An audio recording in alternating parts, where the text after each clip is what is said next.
ये पूरा तो जब आएगा जब हमने नहर बहुउद्देशीय परियोजना यानी यहाँ से IGNP नहर भी है, गंग नहर भी है, राजीव गांधी सिद्धमुख नहर भी है, भरतपुर नहर भी है, नर्मदा नहर भी है। तो ये सारे पढ़ लेंगे ना, तब जाके मैप समझ में आएगा। तो पहले वो पढ़ लेते हैं।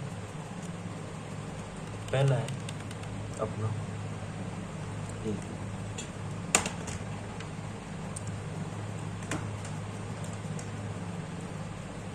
पहली है गंग नहर।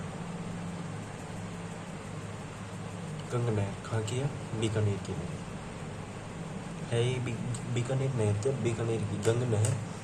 आगे लिखना है बीकानेर की, गंगा सिंह ने बनवाई। आगे बीकानेर के आगे गंगा सिंह, पता चल जाएगा महाराजा गंगा सिंह। और ब्रैकेट में लिखना है आधुनिक भारत के भागीरथी। फिर नदी, ऐसे करके नदी लिख देनी है सतलज। सतलज बस, नदी भी मत लिखो चाहिए, सतलज नदी डायरेक्ट। फिर लाभान्वित जिला गंगानगर। अब देखो, अब इसको देखना है, यानी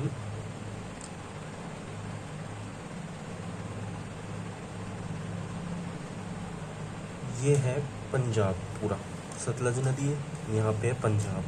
अब पंजाब में भी कौन सी जगह है? हुसैनी वाला एक जगह है, हुसैनी वाला से 112 किलोमीटर आगे आएंगे ना, अपना राजस्थान है।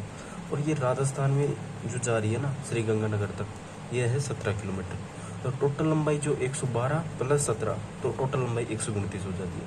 तो हुसैन वाला से यहाँ पे लिख देना 112 किलोमीटर, यहाँ पे 17, और टोटल लिख देना एक बारी 129। फिर इसमें से लिफ्ट नहर आ रही है, एक तो कर्णी लिफ्ट नहर, लक्ष्मी लिफ्ट नहर, लालगढ़ सीमा जी। एक मिनट आगे देखते हैं। तो ये लिफ्ट नहर तो मतलब ये लिखना चाहिए सी, ये तो लिखने की ज़रूरत भी नहीं है, वही इम्पोर्टेंट है। फिर विशेषताएं करके इसको लिखना है कि सर्वाधिक लाभान्वित जिला तो हमने पहले ही लिख दी। तो ये लिखनी है प्रथम पक्की नहर, राजस्थान की प्रथम पक्की नहर, ये लाइन लिखनी है एक विशेषता में। और प्रथम बहुउद्देशीय परियोजना, ये भी लिखनी है। प्रथम नहर, पक्की नहर, और प्रथम बहुउद्देशीय। पक्की नहर का मतलब है ये सीमेंटेड वाली है सबसे पहली। फिर है इंदिरा गांधी नहर परियोजना, यानी ये दूसरी नहर है जो शुरुआती में, मतलब इंदिरा गांधी नहर परियोजना नहीं थी, पहले इसका नाम था राजस्थान नहर। शुरुआती नाम था राजस्थान नहर। फिर 2 नवंबर 1984 को रखा इंदिरा गांधी नहर परियोजना। ठीक है, ये सब बात समझ में आ जानी चाहिए कि पहले नहर राजस्थान नहर नाम था, और इस डेट के दिन इसका नाम क्या हो गया? इंदिरा गांधी नहर परियोजना। डेट भी याद होनी चाहिए। फिर सहयोग तो इतना इम्पोर्टेंट नहीं है, लेकिन ये इम्पोर्टेंट है, नदियाँ कौन कौन सी होती हैं इंदिरा गांधी नहर परियोजना में? नदियाँ हैं सतलज और व्यास, दोनों कहाँ से? हरि के बैराज से आती हैं। ठीक है, हरि के बैराज से आती हैं।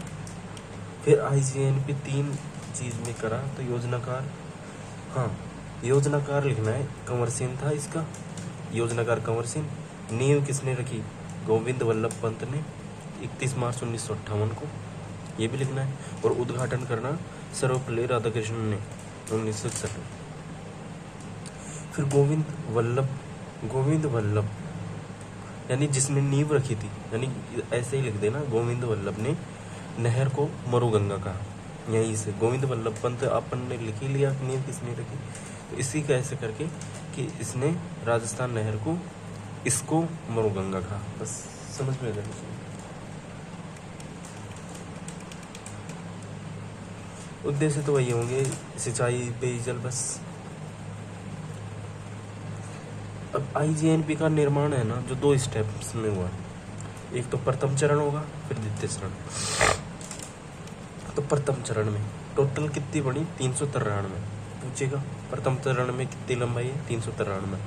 तो प्रथम चरण में पहले आएगी राजस्थान तक, फिर राजस्थान में और भी बनी है, यानी प्रथम चरण में आएगी पंजाब से होके अपने राजस्थान में आएगी। फिर दूसरे चरण में राजस्थान में, तो राजस्थान में। तो पहले चरण में 2 चीज़ें बनी, एक तो फीडर नहर, फिर एक मुख्य नहर। तो फीडर नहर की लंबाई है 204 किलोमीटर। इसमें क्या है कि ये आ रही है आपकी जो सतलज और व्यास नदी का संगम है वहाँ पे है हरिके बैराज बांध। हरिके बैराज पंजाब, किसमें? हरिके बैराज पंजाब में। तो वहाँ से लेके मसीता वाली हनुमानगढ़ तक 204 किलोमीटर की लंबाई है। तो पंजाब से अपने राजस्थान में एंट्री हो जाती है फेडर नहर से ही, तो हनुमानगढ़ तक आ जाती है। फिर यहाँ तक तो आ गई। फिर इसी प्रथम चरण में एक और फिर मुख्य नहर का नाम दिया और अपने राजस्थान में बनाई। तो मसीता वाली हनुमानगढ़ से पूंगल बीकानेर तक 189 किलोमीटर की जो नहर बनी उसे बोल दिया मुख्य नहर। तो ये अपना पहला स्टेप हो गया। तो पहले स्टेप में हरिके बैराज पंजाब से मसीता वाला हनुमानगढ़, फिर हनुमानगढ़ से बीकानेर, ये आई बात। तो टोटल लंबाई 393 बन गई। फिर क्या होता है, पूगल बीकानेर तक तो आई गई। अब द्वितीय चरण में जब पैसे बाद में डले तो उसके नहर के तो 256 किलोमीटर की बन रही है द्वितीय चरण में। कहाँ से कहाँ तक? पूगल बीकानेर तक बनी गई थी। अब पूगल बीकानेर से मोहनगढ़, कहाँ पे है? मोहनगढ़ जैसलमेर में है, तो यहाँ तक ये बनी।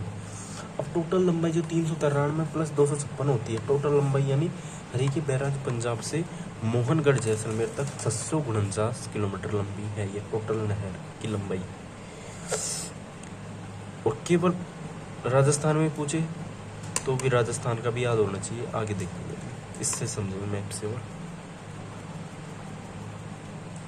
अब देखो सिंपल सी बात, IGNP है, सतलज और व्यास नदी आ रही है। यहाँ पे मैंने बोला था कि इनके संगम पर है हरिके बैराज पंजाब में, फिरोजपुरा को हटा दो, हरिके बैराज पंजाब है यहाँ पे। अब इस बांध से आ रही है पहले प्रथम चरण में तो ये यहाँ तक बनेगी। कहाँ तक बनेगी? पूगल बीकानेर तक, पूगल बीकानेर तक बढ़ रही है प्रथम चरण में। अब इसमें भी है एक फीडर नहर है और एक मुख्य नहर है। फीडर नहर तो यहाँ तक है कि कहाँ से? हरिके बैराज पंजाब से 204 किलोमीटर लंबी है फीडर नहर। कहाँ तक है? मसीता वाला हनुमानगढ़ तक, ठीक है। अब मसीता वाला हनुमानगढ़ से 189 किलोमीटर और चलेंगे तो पूगल बीकानेर आएगा, तो यहाँ तक मुख्य नहर आ गई। और मुख्य नहर और ये फीडर नहर इसको जोड़ेंगे तो ये प्रथम चरण बन रहा है, ठीक है, प्रथम चरण बन रहा है। अब स्टेप 2 में क्या हो रहा है कि पूगल बीकानेर है, पूगल बीकानेर से 256 किलोमीटर लंबी मोहनगढ़ तक, पूगल बीकानेर से मोहनगढ़ जैसलमेर तक बढ़ रही है जो 256 किलोमीटर है। फिर आगे तो ऐसे रामदेव बाबा की शाखा, ये तो शाखा है। और लास्ट अंतिम जो बिंदु पूछेगा तो बाड़मेर का गढ़ गाँव है। ऐसे तो जैसलमेर भी। तो अब देखते हैं राजस्थान में लंबाई यानी किसकी लंबाई? अब फीडर नहर की राजस्थान में लंबाई है 35 किलोमीटर। राजस्थान में लंबाई बोल रहे हैं ना फीडर नहर की, यानी ये जो है ना यहाँ से 204 किलोमीटर यहाँ तक है, तो ये जो है ना ये 35 किलोमीटर है राजस्थान में लंबाई फीडर नहर। अब ये लिखना है इसके द्वारा ऐसे करके सिंची क्षेत्र 16.17 लाख हेक्टेयर। फिर कुल लंबाई 649, यानी अपन ने जोड़ लिया 204 प्लस 189 प्लस 256 में कुछ था। हाँ, मुख्य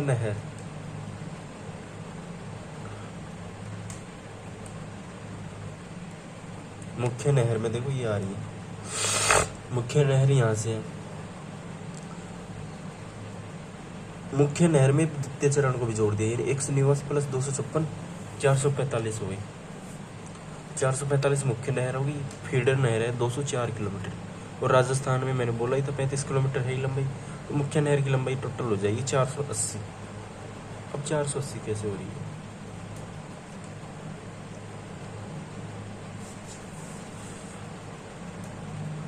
राजस्थान में लंबाई है 480, यानी जो फीडर नहर जो हरिके बैराज पंजाब से आ रही है ना, तो जोड़ेंगे तो कुल लंबाई तो है 649, लेकिन राजस्थान में लंबाई देखेंगे तो 480। ये भी इम्पोर्टेंट है। इसमें है कुल 7 लिफ्ट नहर और 9 शाखाएं। पूछेगा कितनी शाखाएं हैं तो 9 है। लिफ्ट नहर कितनी है तो 7 है बस। अब इसकी लिफ्ट नहर है, ये भी इम्पोर्टेंट, सबसे इम्पोर्टेंट ये है। सभी लिफ्ट नहर बाईं ओर से हैं, सभी बाईं ओर से हैं, क्योंकि इस तरफ ऊंचा धरातल है तो ऐसे इस तरफ जाएगी, ये ऊंचा है तो यहाँ से ऊंचा है तो इस तरफ ऐसे जाएंगे, इसलिए बाईं ओर है सारी। चौधरी कुंभाराम, कंवर सेन लिफ्ट नहर, पन्ना बारूपाल लिफ्ट नहर, तेजाजी लिफ्ट नहर, डॉक्टर करणी सिंह लिफ्ट नहर, जम्बेवेश्वर लिफ्ट नहर, जयनारायण व्यास लिफ्ट नहर। तो ये सारी याद भी होनी चाहिए। लिफ्ट ये अब लिफ्ट नहर क्या है कि ये अलग अलग, जैसे ये जाएगी हनुमानगढ़ बीकानेर में पानी की व्यवस्था कर, कंवर सिंह जैसे बाड़मेर में करेगी, ये जैसलमेर में करेगी, ये जैसलमेर में, ये बीकानेर में, ये नागौर जैसलमेर में। तो अलग अलग जगह पर अलग अलग लिफ्ट नहर की व्यवस्था कर रखी है। अब इनका नाम चेंज भी है। चौधरी कुंभा नाम का नाम अब शायद ये पुराना नाम है कि नया है, अभी तो देखेंगे आगे, लेकिन इनका नाम चेंज भी है तो याद भी होना चाहिए। कुंभा राम का पुराना नाम क्या था, ऐसे पूछेगा तो ऊपर का बनाना ही है। सभी लिफ्ट नहर की लंबाई तो छोड़ो, ये लिखना है।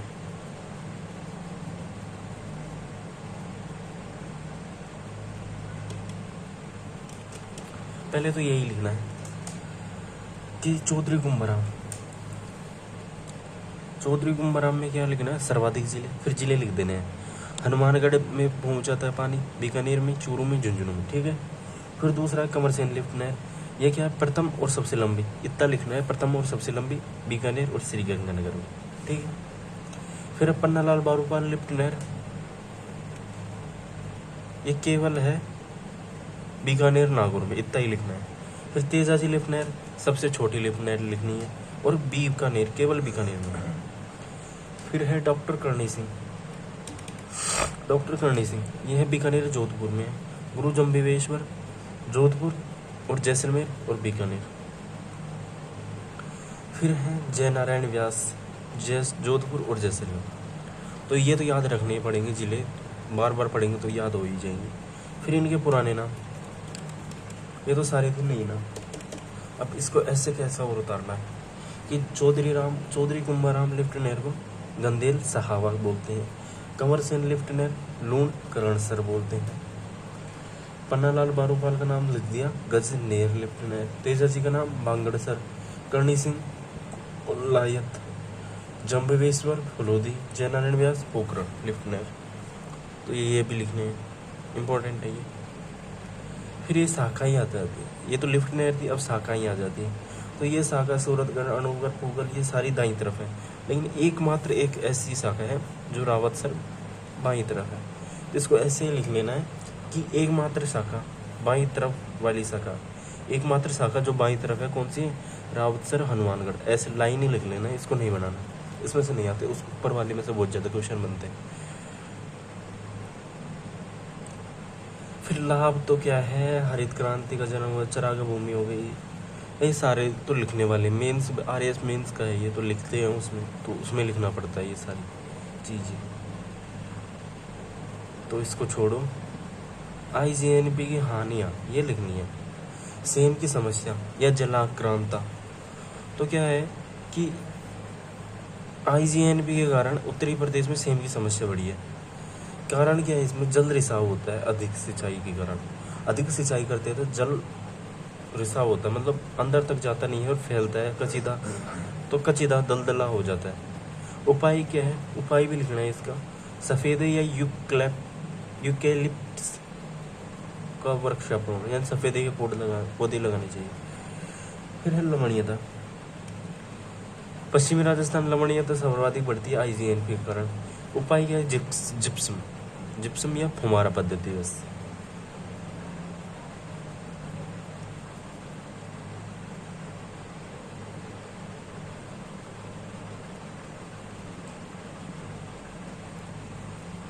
फिर तीसरी जो नहर है वो अपनी है राजीव गांधी सिद्धमुख नहर, इसको बोलते हैं नौहर नहर, ब्रैकेट में नाम है, याद भी रखना है।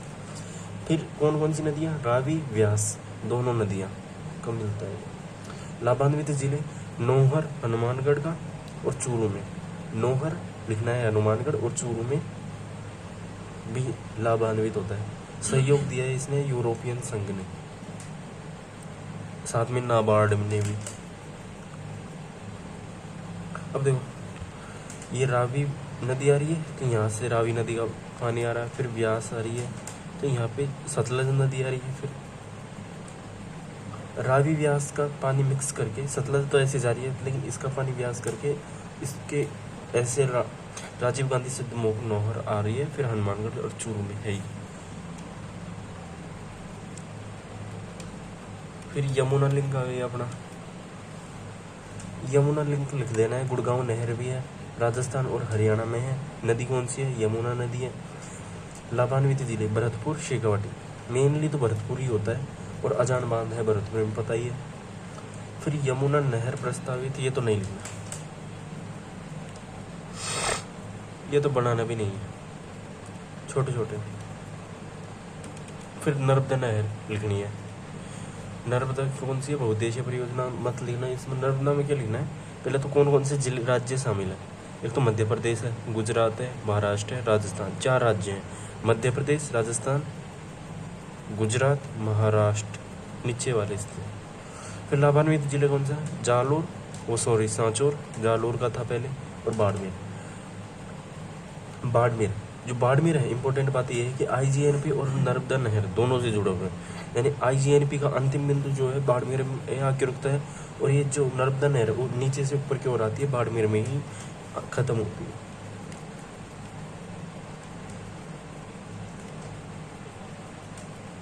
फिर है मैप में समझेंगे और अपन।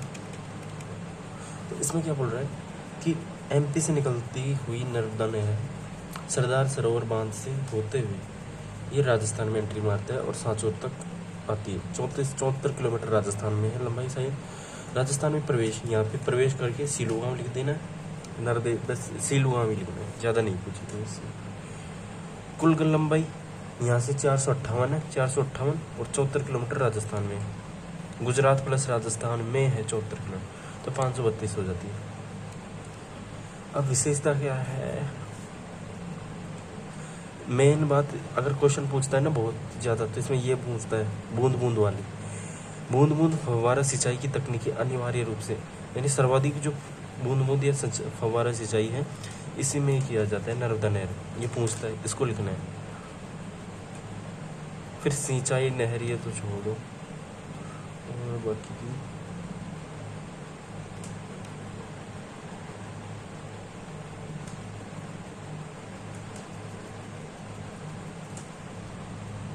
इसमें से कौन कौन सी लिखनी है कि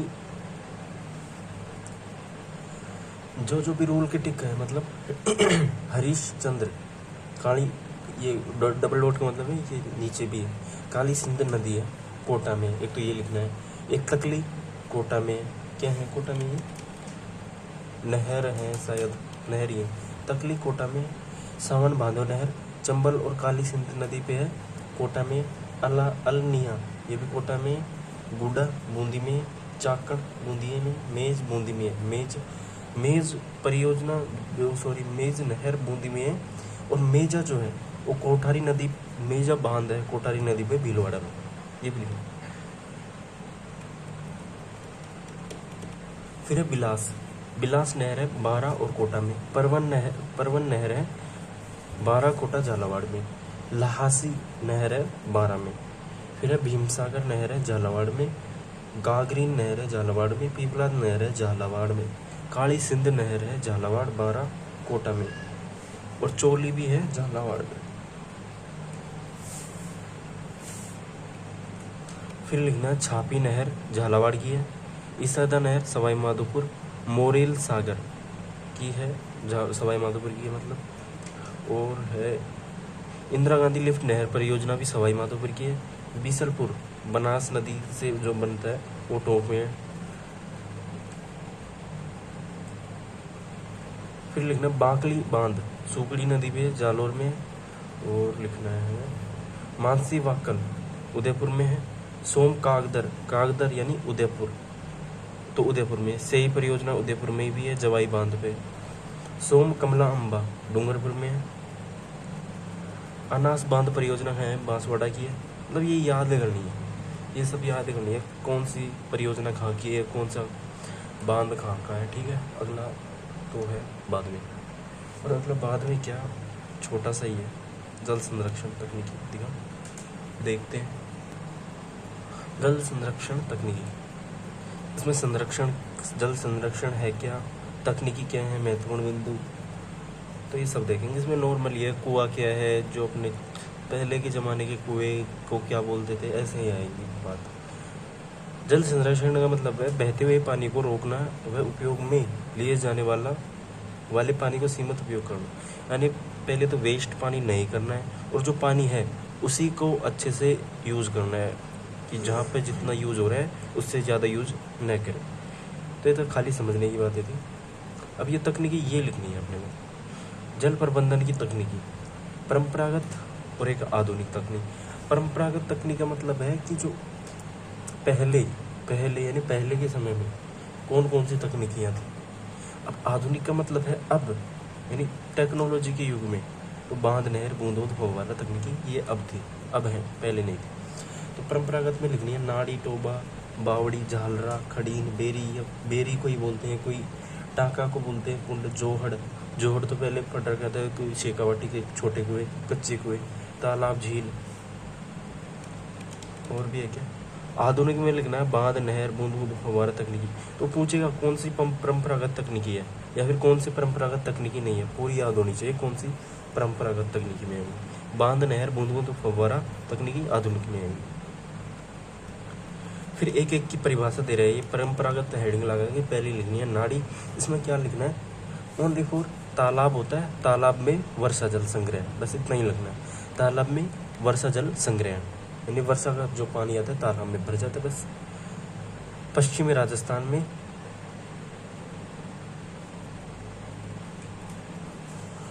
अब तीनों लाइनों को एक ही मिला के लिखना है। पश्चिमी राजस्थान में तालाबों में वर्षा जल संग्रहण, इतना ही लिखना है इसमें, बस सारा समझना चाहिए इससे।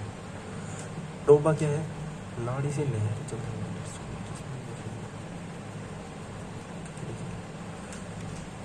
यानी इसमें भी वही है कि नाड़ी से गहरे जल संग्रह, वर्षा का जल नाड़ी से गहरे जल संग्रह, यानी नाड़ी से भी गहरे खोद के जो बनाते हैं वो टोबा कहलाते हैं। पेयजल में यूज किया जाता है टोबा का। फिर बावड़ी, गोलाकार सीढ़ीनुमा कुएं होते हैं। क्या लिखना है इसमें, गोलाकार सीढ़ीनुमा कुआं जो वर्षा जल पर निर्भर, बस। सर्वाधिक बावड़ी बूंदी में है, और आगे ब्रैकेट में लिखना है बावड़ियों का शहर, बूंदी को कहा जाता है।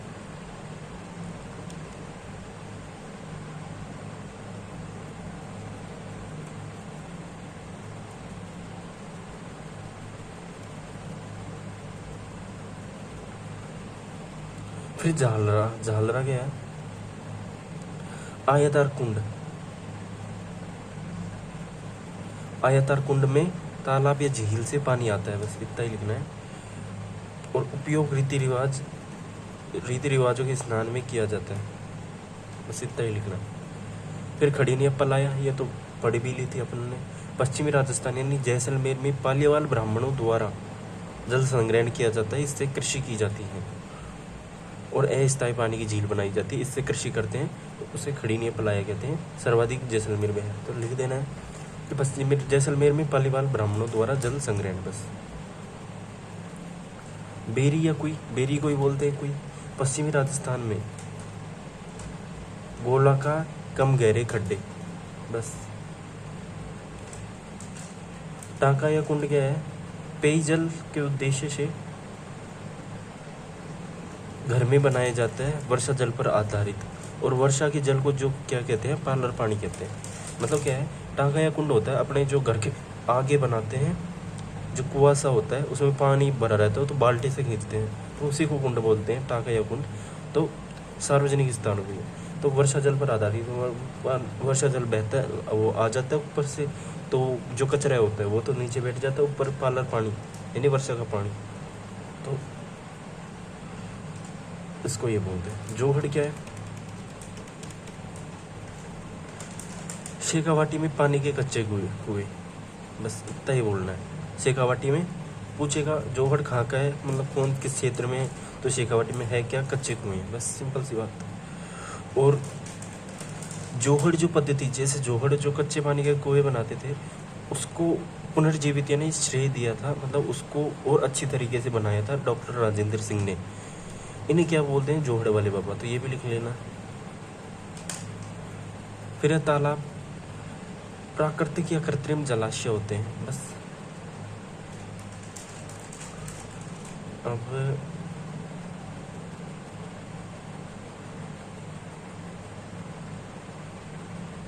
तालाबों से सर्वाधिक सिंचाई भीलवाड़ा में होती है, थोड़ा सा लिख लेंगे।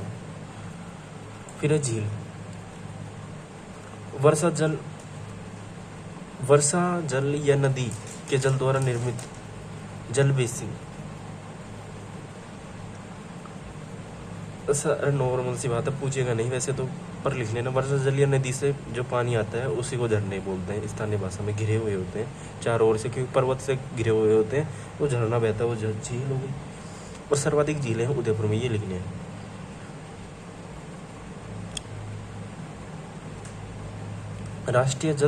राष्ट्रीय झील संरक्षण परियोजना थी 2001 की, 6 झीलें शामिल थी, ये लिखनी है। ये पूछेगा कि राष्ट्रीय झील संरक्षण परियोजना में कौन सी झील है या कौन सी नहीं है, तो ये चारों 6 की 6 याद करनी है। फतेह सागर, पिछोला झील, आना सागर, पुष्कर, नक्की, मानसागर है अपने जैसलमेर में, जिसमें जल महल है। नक्की झील है सिरोही में, पुष्कर है अजमेर में, आना सागर है अरुणराज ने बनाई थी, याद नहीं आ रहा। पिछोला झील है उदयपुर में, फतेह सागर है उदयपुर में। ये दोनों तो एक साथ पड़ी थी, ये शायद ये भी उदयपुर में ही है। और 60-40 है, यानी केंद्र राज्य 60-40, मतलब पैसे जो देते हैं ना तो 60% केंद्र देगा, राज्य देगा 40%, ऐसे था। अब है आधुनिक विधियाँ, वो तो परंपरागत थी। आधुनिक विधियों में क्या है, डैम इंग्लिश में बोलते हैं बांध को। तो बांध क्या होते हैं, बहते हुए व्यर्थ पानी को रोककर उपयोगी बनाना, बस इतना ही लिखना है। बहते हुए व्यर्थ पानी को रोककर उपयोगी बनाना और सिंचाई पेयजल में यूज करना, तो डैम कहते हैं। अब जो बांध का पानी है, एक बार ये भी ध्यान में होना चाहिए, थोड़ी समझ होनी चाहिए कि सिंचाई में यूज करते हैं बांध का पानी, बांध से खोल देते हैं तो अपन खेतों में सिंचाई कर सकते हैं, या फिर बांध के पानी को हम पेयजल के यानी पीने के योग्य जल के रूप में बना सकते हैं। और उसको जो बांध है, तो बांध से पानी एकदम बहता है, तो नीचे होता है टरबाइन, ऐसे गोल गोल से घूमता है, तो वो घूमता है ना, अगर वो गिरेगा ना तो वो ऑटोमेटिक घूमेगा, उससे विद्युत भी बनाती है, तो जल विद्युत भी बनती है बांधों से। फिर नहर क्या है, राजस्थान में सर्वाधिक नहर से, तो नहर का मतलब है इसमें लिखना है नहर, सर्वाधिक नहर सिंचाई करते हैं श्रीगंगानगर, इतना ही लिखना है। नहर वही है, IGNP बनाई थी तो सीमेंटेड कर देते हैं, उसमें बांध का पानी छोड़ देते हैं, या फिर नदियों से पानी लेके जो करते हैं, नहर होती है सिंपल। फव्वारा या बूंद बूंद सिंचाई तकनीकी, इम्पोर्टेंट यही है, फव्वारा या बूंद बूंद सिंचाई आ जाए तो सीधे टिक करना है नर्मदा नहर। नर्मदा नहर का एक ही क्वेश्चन बनता है ये, बस। और ये तकनीकी कहाँ से ली गई है, तो इजराइल से ली गई है, ये भी बनता है। फिर है महत्वपूर्ण बिंदु,